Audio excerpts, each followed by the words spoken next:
Hi, this is Wendy Adams, and I'm with Get the Facts Out. I'm here today to share with you the research that we've conducted here at Get the Facts Out over the last 6 years on student and faculty perceptions of the teaching profession. We'll just hit some of the main highlights that really support the resources that are available on the getthefactsout.org website.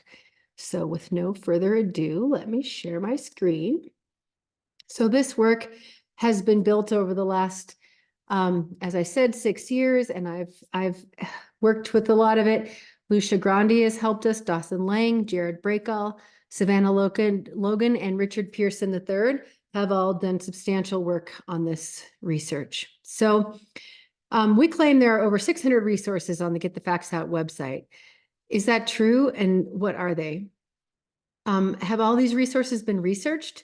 Which ones do you wonder about? To understand the effectiveness of the resources, we've engaged in a combination of research and evaluation. The foundational work is really the development of the validation of the perceptions of the teaching as a profession instrument, the PTAP, and then also kind of the sister instrument for faculty is the faculty perceptions of teaching as a profession. The PTAFE is how we pronounce that.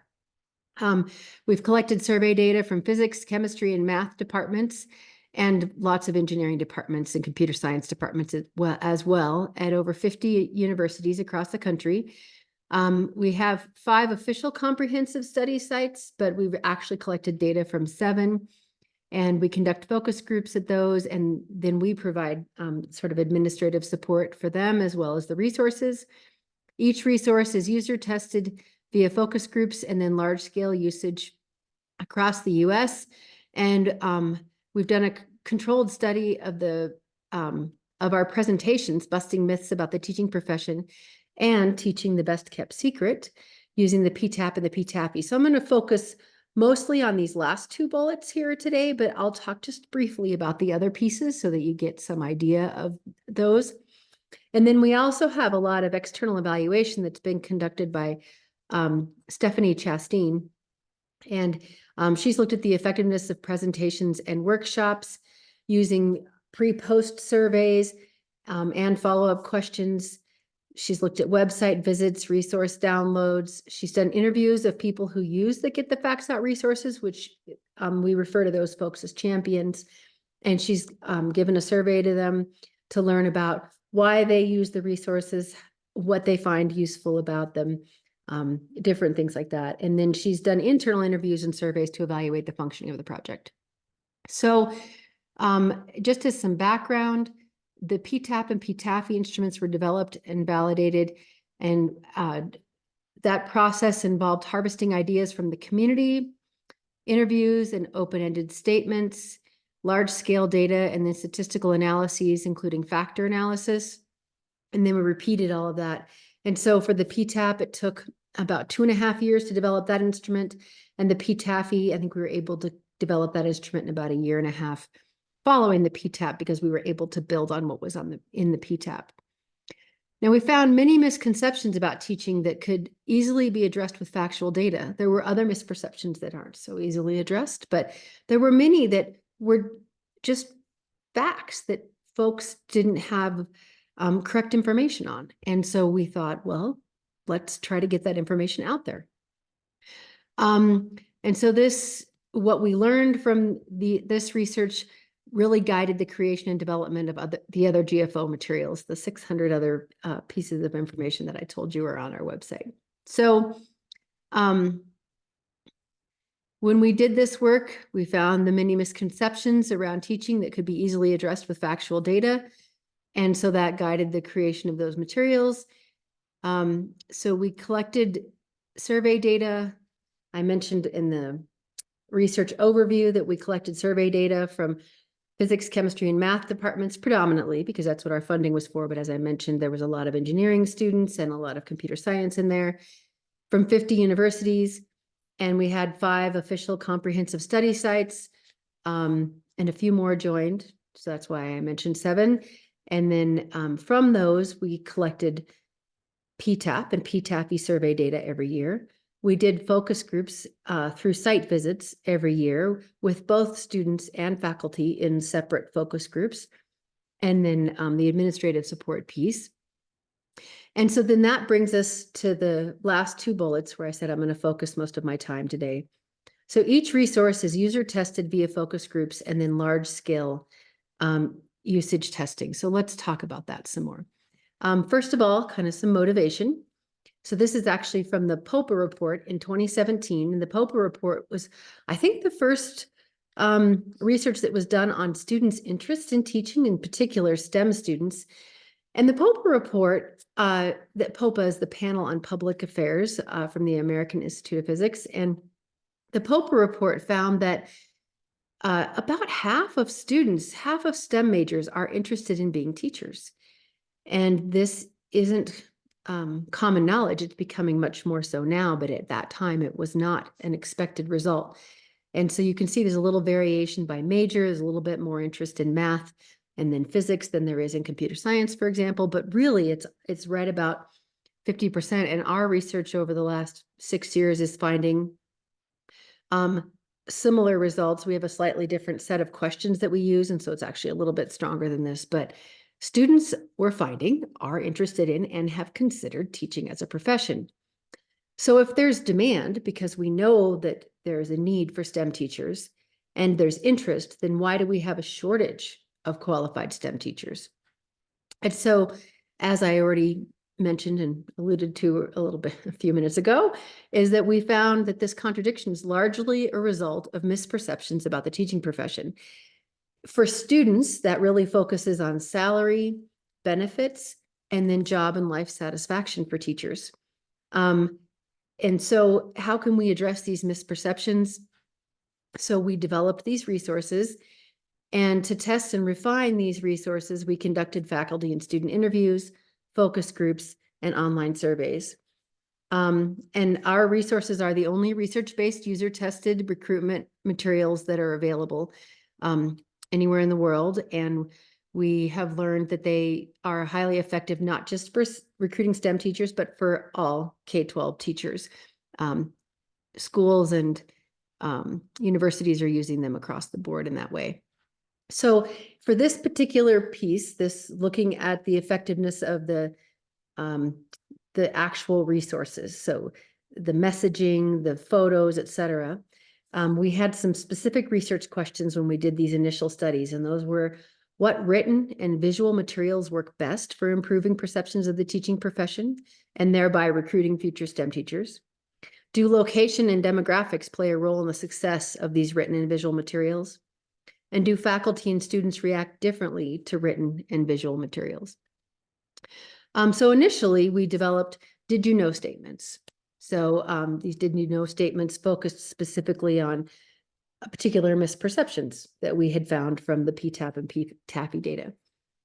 So they were countered those things in a positive way. So for example, did you know that there are student loan forgiveness programs and scholarships for math and science teachers?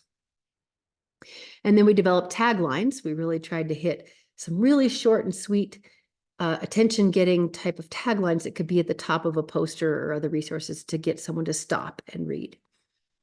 And then we also tested the look and feel of the resources. So here's a final version of our poster. We have a poster series for different disciplines, and we tested the look and feel through student interviews and through these focus groups.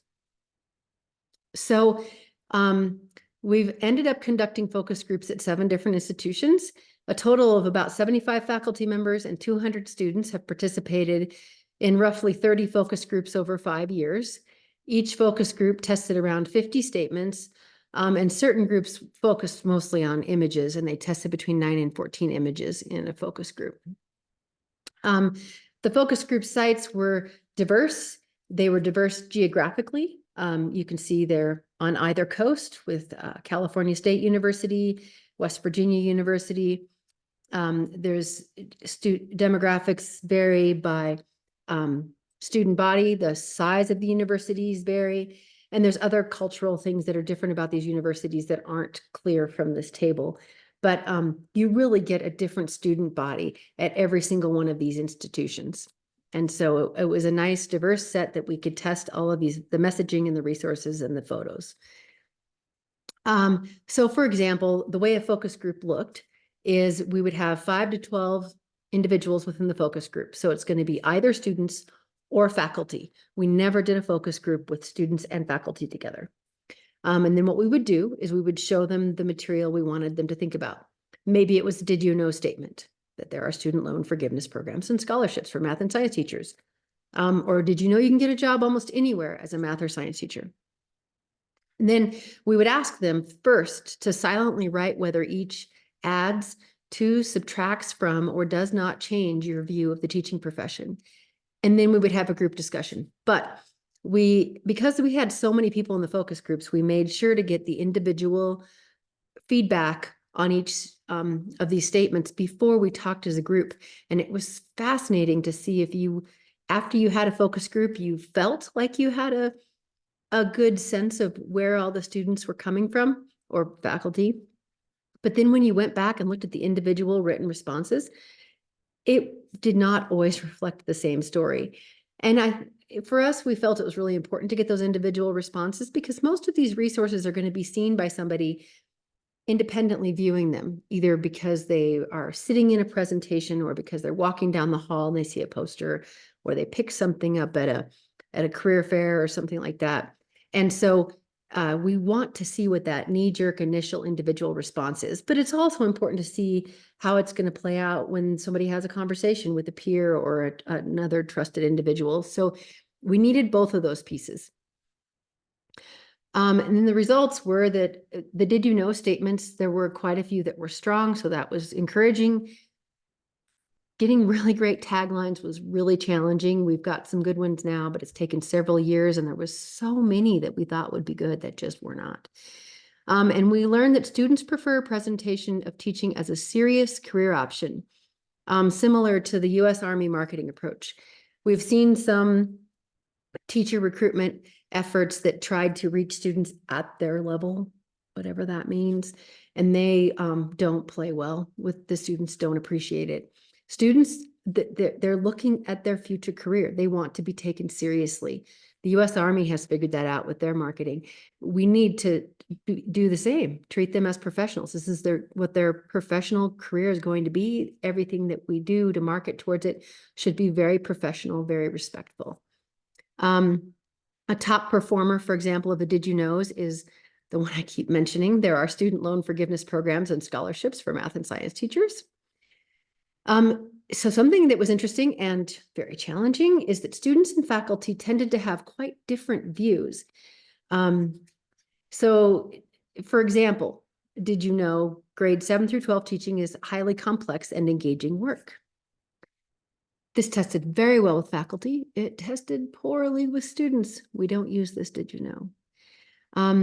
Students and faculty disagreed substantially on about 27%, about a third of the written materials, a fourth to a third. And substantial disagreement on images. Images are even more challenging than the taglines to find good images. So we've narrowed it down. We now have Did You Knows that test well with both students and faculty. That's critical with everything, because you can't put something up and hope that only students are going to see it, or hand something to faculty and have them not care for it and expect them to want to share it with students. It has to feel right to both parties, every example. So one of the research questions was, are there regional differences? So we found there were a little bit, but they were mostly small. But one very interesting one was blow minds, teach science. This is a tagline that we kind of adopted from a previous campaign that was completely independent from ours. And it played really well in Colorado, on the West Coast, but on the East Coast, blow minds has a different meaning that's related to drug use, and it was not good. So we can't use that tagline. And then, it's really important to kind of watch for this stuff.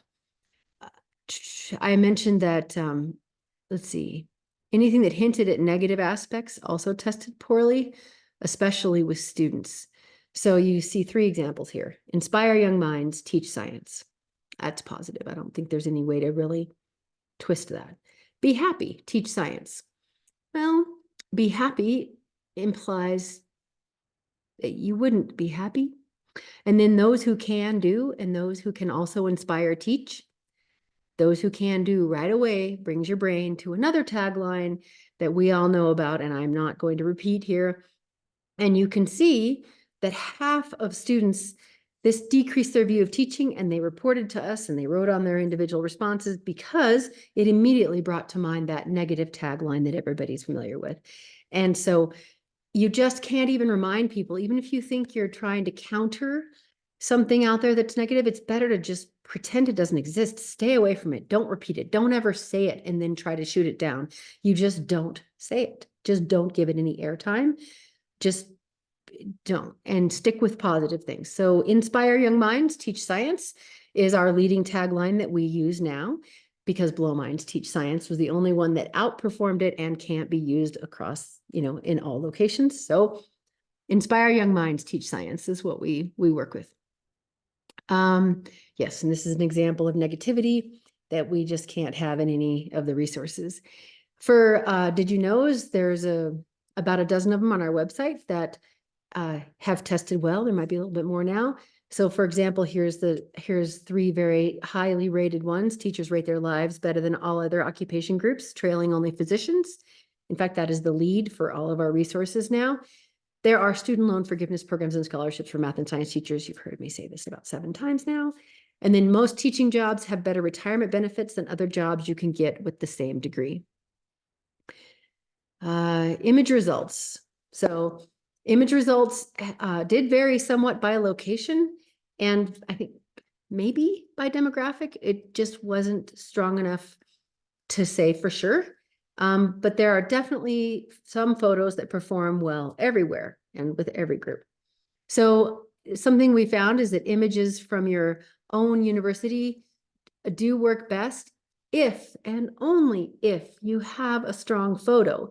This is a very big if, because most of the institutions that we did focus groups at did not have a photo strong enough that it tested well. So smiling faces with genuine, caring expressions are important for students.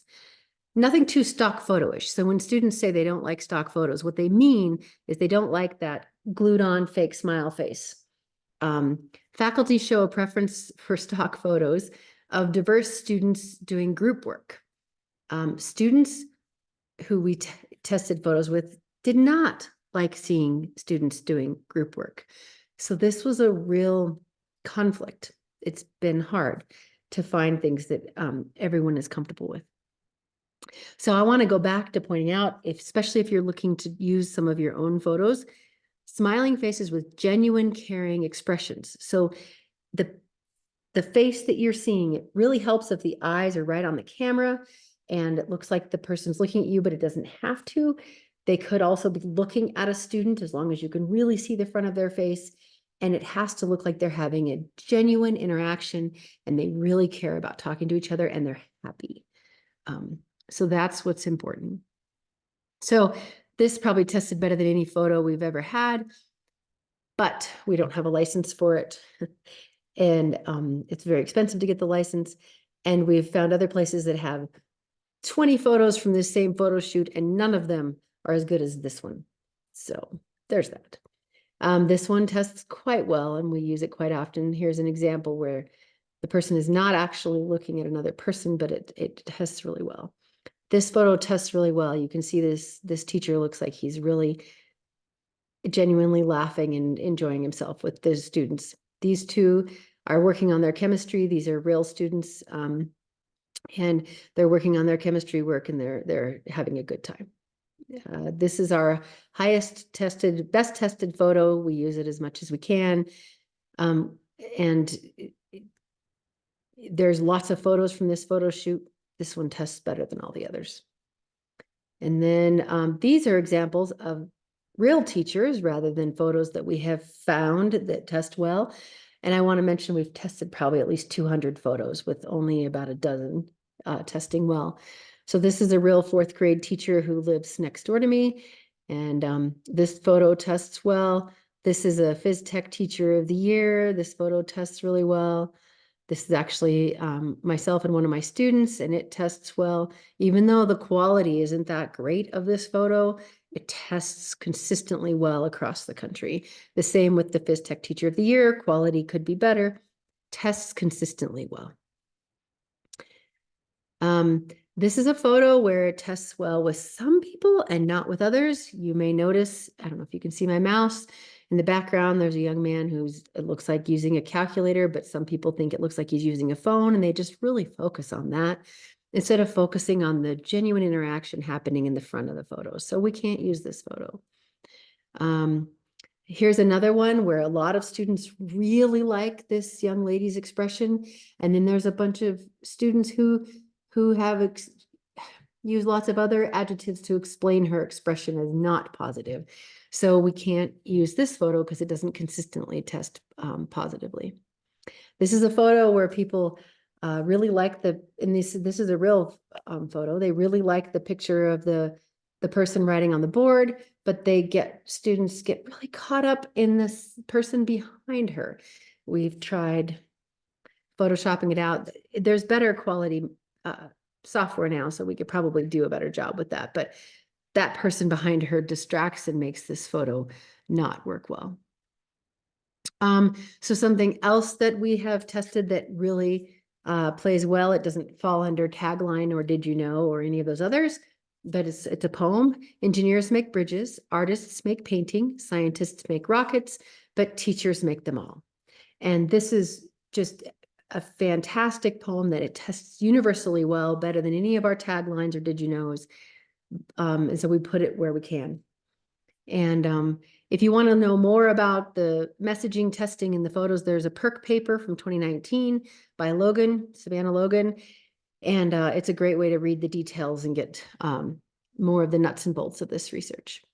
So we've gotten that second to last bullet completed, and now we're going to look at the last bullet, controlled study of the presentations, the busting myths about the teaching profession in particular, using the PTAP and the PTAFE. So normally we just have a little internal survey that's part of those presentations that anybody can use, and we'll analyze the data for you and send you the results.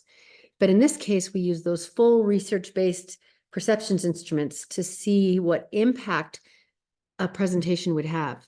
So the research questions were, how does giving a 30-minute presentation on grade 7 through 12 math and science teaching affect Mind students? So we did this at the Colorado School of Mines.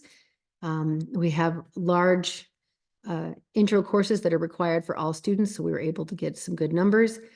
And the question is, how does it affect their desire to become teachers and their perceptions of the career?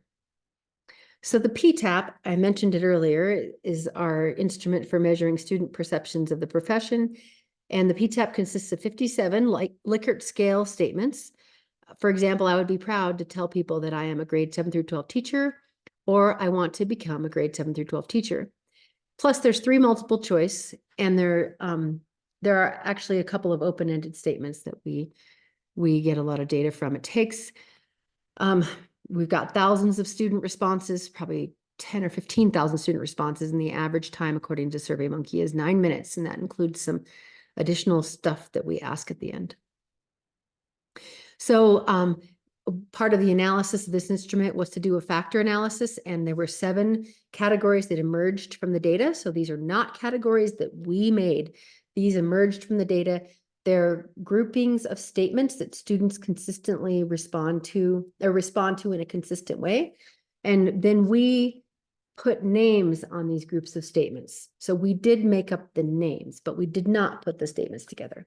And so these are the 7 categories that apply to Get the Facts Out resources. There's actually 11 categories on the PTAP, but the other categories are related to teacher prep, but not necessarily to recruiting teachers. So others support me teaching. My department supports me teaching. My department values and encourages teaching. In fact, you may notice that it seems that these categories are of 2 types. So we sort of put our own division here.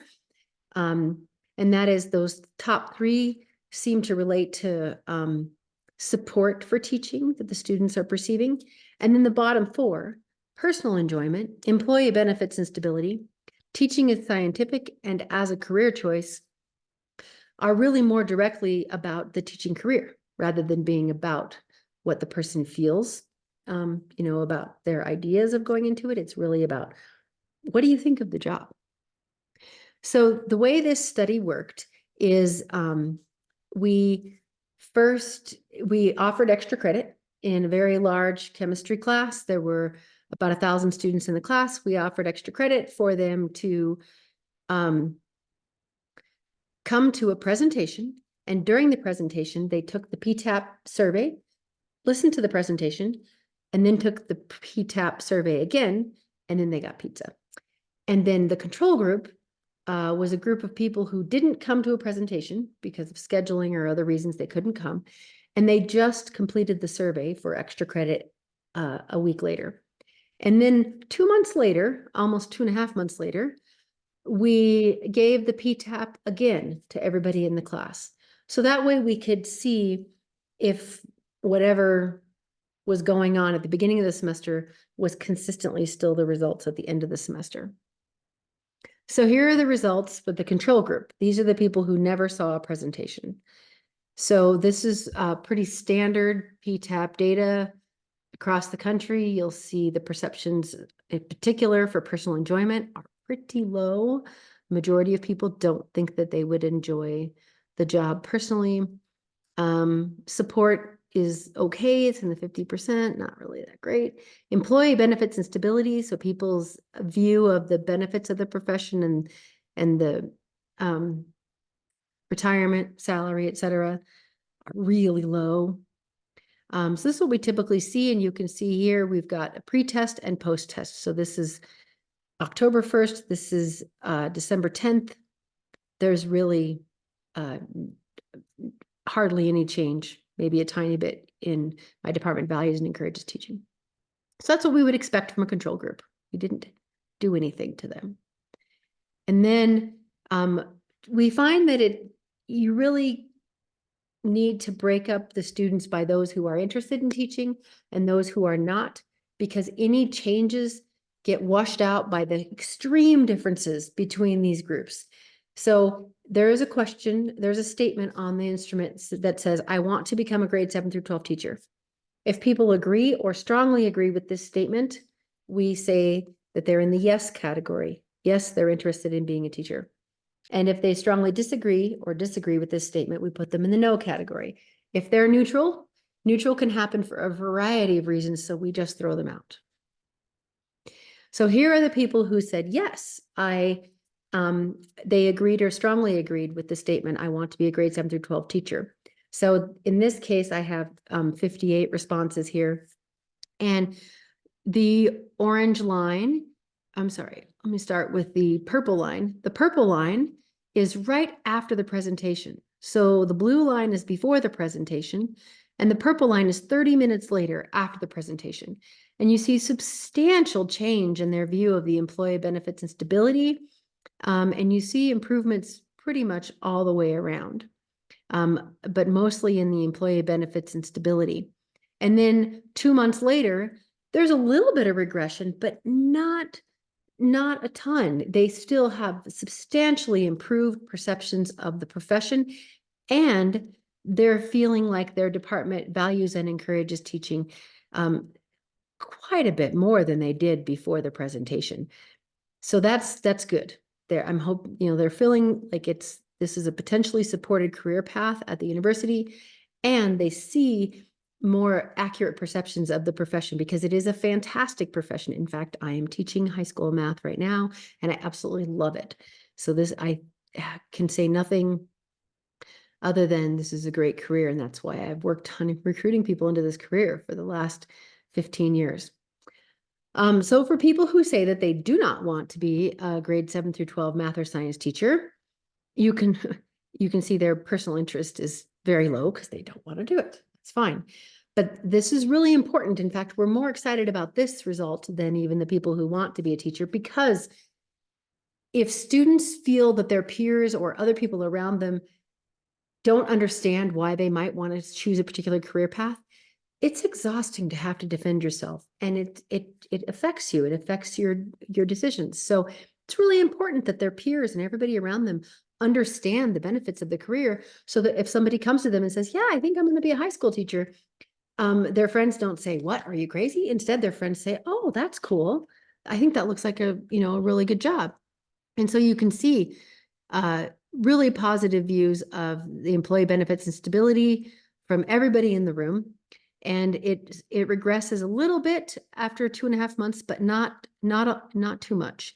So they're still remembering that there's a lot of benefit, and they're feeling more that the department values and encourages teaching. So all really good things that we're really happy to see. So the result, I would say, is that the perceptions of the teaching profession become significantly more positive and remained more positive throughout the semester, regardless of whether they want to become a grade 7 through 12 teacher.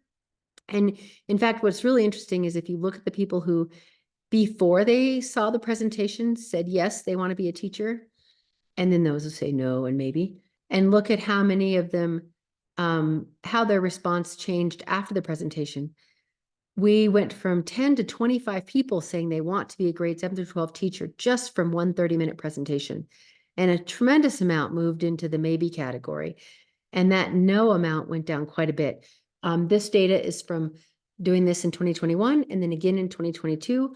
We did it again in 2023 with very similar results, but this is what I have analyzed for you to see. So if we put some percentages on this, we went from 80% saying no to 60% saying no. We now have a little over 40% of the students saying yes or maybe they want to be a grade 7 through 12 teacher. And initially we only had 20%. So big difference just from one presentation. And that happened both years. So I would say that we could easily claim 25% or more of students who were initially not interested in becoming a grade 7 through 12 math or science teacher changed their mind after just one presentation. So the implications are that using these resources can increase student interest in and perceptions of grade 7 through 12 teaching as a career, and they'll help bolster your teacher education program. We did a similar study, but with faculty at Mines, and we don't have nearly the robustness. It doesn't have 1,000 people that we could draw from. And we didn't do it multiple years, but we tried it to see what would come out. We offered some gift cards and got some people to come to our presentation. And so this was looking at the faculty presentation, which is called Teaching the Best Kept Secret. It's a slightly different presentation. It's longer. It covers a lot more misperceptions. So we did this in the fall of 2022. And it was very similar. We asked people to come. We offered them gift cards and some food.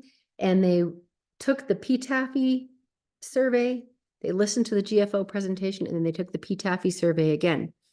And we didn't give them the whole presentation because there just wasn't enough time. We only asked for an hour of their time. And by the time they took those two surveys, they only had about 40 minutes for the presentation. And with faculty, you really need an hour if you want to cover everything. But we can't always do that. So you talk to them in the time that you have. And so what we found, similar layout for the instrument, there's categories that are faculty perceptions of teachers and their careers. So how faculty view the profession. And then there are faculty's perceptions of how they advise students and student career options. So we can see here that before the presentation, really weak perceptions of the career. Yet faculty felt that they were very supportive of students who wanted to be teachers, and they were supportive of students choosing different career options. But given their really weak view of the profession, that students were not feeling like it was the best choice after talking with folks who feel really negatively about it, because they just don't know. They just don't have any interaction with teachers to know what the career is like. But after the presentation, big gains in the benefits of teaching, teacher work environment, And this is where we didn't have time to finish the presentation to talk about all the facts about teaching, but still improvement.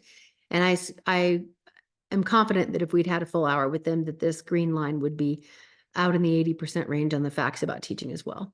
So another way to look at it is you can see overall, 46% had expert views of the profession and 68% after the presentation. In particular, faculty perceptions of teachers and their careers grew substantially because they learned more about the facts and the details and research that's been done on the careers. We find that when we meet a faculty member who has been a K-12 teacher or who has a family member who's a K-12 teacher, these perceptions are quite strong because they are intimately aware of what the career is like. And then small changes in faculty perceptions of advising and student career options, but in particular, supportive department messaging. They start to feel more positive about that. So the result is that perceptions of the teaching profession became significantly more positive after only about 2/3 of the presentation being shared with them.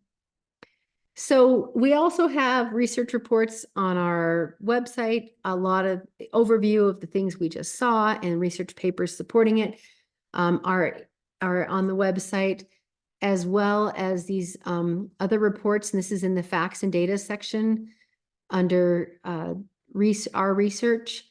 And so there's reports on the students' strategy engagement. So if students are hearing from faculty about the profession, only about 40% have ever heard a faculty even mention that teaching is a career option. So if that just changed, it would make a big difference. What faculty are using, the faculty strategy engagement, evaluation reports from our external evaluator, and then our research publications. So you can find all of these reports on our website. So thank you for watching this, and hopefully you found something useful in here. And if you have any questions, you can always reach out to us. Thank you so much.